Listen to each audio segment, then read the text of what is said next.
Hürmetli vatandaşlar, bugünkü leksiyemizi başlayımız. Leksiye de size gacıyoruz. Washington'da sözdeyimiz. Almata Uygurları. Almata Uygur Mahallesi'deki Uygur. Karındaşlarımga salam. Bana salam eytipti, silagi salam. Bugün sözdeydiği leksiyemizden mavzuları mındak. Birinci leksiye. 6 devlet okşaşlı Cunguga uruş ilan kılışqa tayyar oldu. Mavzulu haber Dovitor biti ilan kılındı. Bu haber ben Vitor biti köçürüp çaplandı. 12. ayının 21. günü. Cenubu Deniz doğrusu Cungu 5. evlat rehberlerinin meydanı kotuk oldu.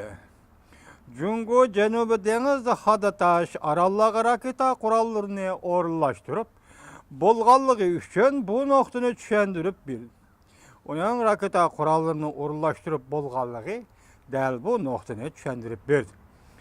Bu etraftaki devletler deniz territoriyası menfaatlerine çetilip kalgan devletler Beijing ile ilişkiden onaylıkça vazgeçmeydi. Universal matbuatlar 21. günü haber kılıp mundaq görsetti. Cungu'nun Cenubu Deniz'de ilgili hukuk talep kılış teşebbüsü her kaysi tarihi devirlerce uzartıldı. Mesela Han devirden tatip Cungu'nun bir kısmı idi. Ayrılmaz bir kısmı idi digendek. Hazır bu Cenubu Deniz'de ilgili hukuk talep koyuş Cungu'nun tarihi devirlerce uzartıldı. 1946 yılı 11. ayının 12. günü şu vaxtki Xitay'nın Kuomintang hükümeti Cenubu Deniz'e 4 tane parhut evetken. Cenubu ve Garbi takım aralığı ilgili hukuk takarlığını. Bu hep kızıl yalgan gap. 46. yılı Kuomintang teslim buluşqa, bayram buluşqa, gumran buluşqa. Tayvan'a kaçışta yerli kılıvatkan Kuomintang. Qandaqsı ki Cenubu Deniz araları ve Garbi takım aralığı parhut evetip ilgili hukuk takarlığını. Qorak gap. Tekrarlagan idi. 49. yıl 1949 yıl Kompartiya hakimiyeti bu teşebbüsü varislik kılıp bunun üçün qattiq tedbir hareket kollandı.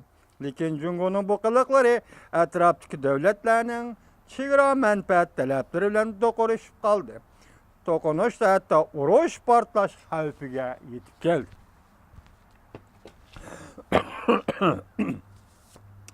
Bu devletlerin içinde Vietnam bilen köp qatem uruş kıldı Cungu. Vietnam Cenubu Cungu deniz aralla ve Hadataşlarını təbəlikiga elip Cungu bilen oturdu. Keskin elişivatıdı bugünkü noktada. Cungu'dun yuşurmaydıgan bir aldı. Yani bir harbi işlat tayyarlığını kılıvatıdı. Vietnam'nın bir yıldan biriki harbi stratejilik tayyarlığı Cungu'ga qaratıldı. Vietnam Taşqi İşler Ministerliğinin bayanatçısı mındaq görsetti. Bu arallarının Hadataşlarının Vietnam'nın territoriyası işgalligi doğrusu da toluk asas ve tarihi paketlerimiz var. Hem Vietnam'nın yuqur dercilik bir nefer emeldarı her kandak özünü tutup eleş çeklik buludu. Cungu denizde burgulaşını başlaganda Vietnam bir neçe kuralla parıq debatip Xitay'nın bu hareketini nazaret kıldı. Avustralya'nın Asya'daki en çoğun soda şirki Cungu emas, belki Yaponiyadır. Haberge asaslanğanda Cungu ile Amerika oturusida bu denizde tokunuş yüz bergende Avustralya deniz qatnaş yolunu kamal qilish planını tüzdü. Avustralya ile Amerika'nın harbi işler kelişimi var.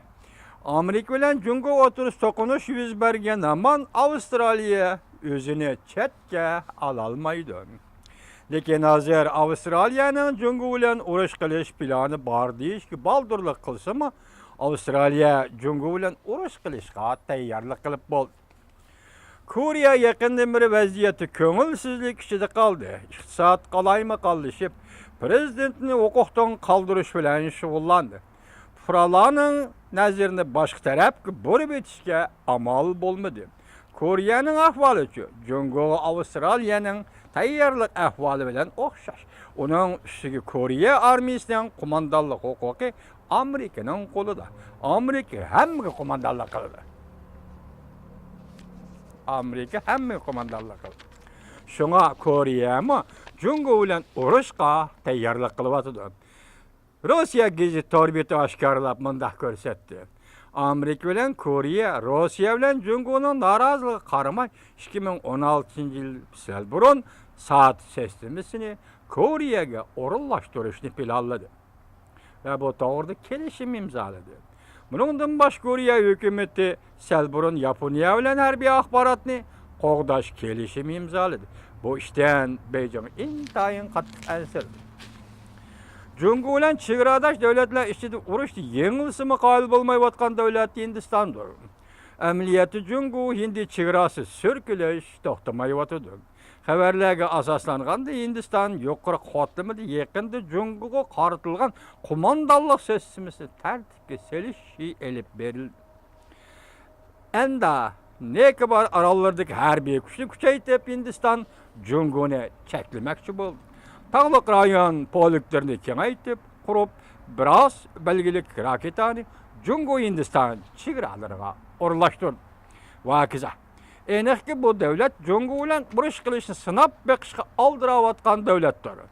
Jungo'nu peraz kılıngan düşman orundu görüp, eki kağız karşıya bulup Yaponiyanın devlet müdafiya planı kırgızıldı. Tor betlerdi Yaponiya jakarlaydı ki Janubi dengizde talaş tartış keskillişidigan bolsa Yaponiya Jungo'ga uruş ilan kılıdı. Değildi. Demek Jungo'ga uruş ilan kılış Yaponiyada okyanın kiriç tartılgan bir vaziyetni payda kıldı. Yaki bu vaziyet kiriç tartılgan okyağı okşap kaldı. Amerika'nın Asya qaytıkili siyasini objektif küzetkende Amerika'da yeni saylangan Prezident Trump tehi resmi vazifege olturmagan bolsa mı? Lekin allaqachon Amerika bilen Jungo siyasının çeklemesiga uçurmaydı dep jakar. Amerika bir Jungo siyasının çeklemesiga uçurmaydı dep jakar. Bu söz Amerika'nın Janubi dengiz meselesi boyunca Jungo'nu koyup etmeydiganligini gavlandirdi. Amerika'nın Jungo'ga qaratgan urush tayyorligi atrofli mukammal bosqichga kirdi. Çavuşan urushi oxirlashgan yillarda General MacArthur Jungo'ga urush etishga tayyorlik qilib bo'lganligini jakarlagan. Soğuk münasebetler davrida Amerika'nın ikki yarim aral urush strategiyasidan birisi Jungo'ga yarashtirib tikilgan kiyimdir. Yeni bir haberge asaslanganda Amerika 2017-yılı Janubi Jungo dengiziga F-22 belgili kurashchi aeroplanını orunlaştırdı. Şunun için Jungoga qarşı uruşqa izchil tayyorlik qilayotgan Amerika qilishga tegishli ishdan bosh tortmaydigan boshlamchilik rolini o'ynayotgan Amerikadir.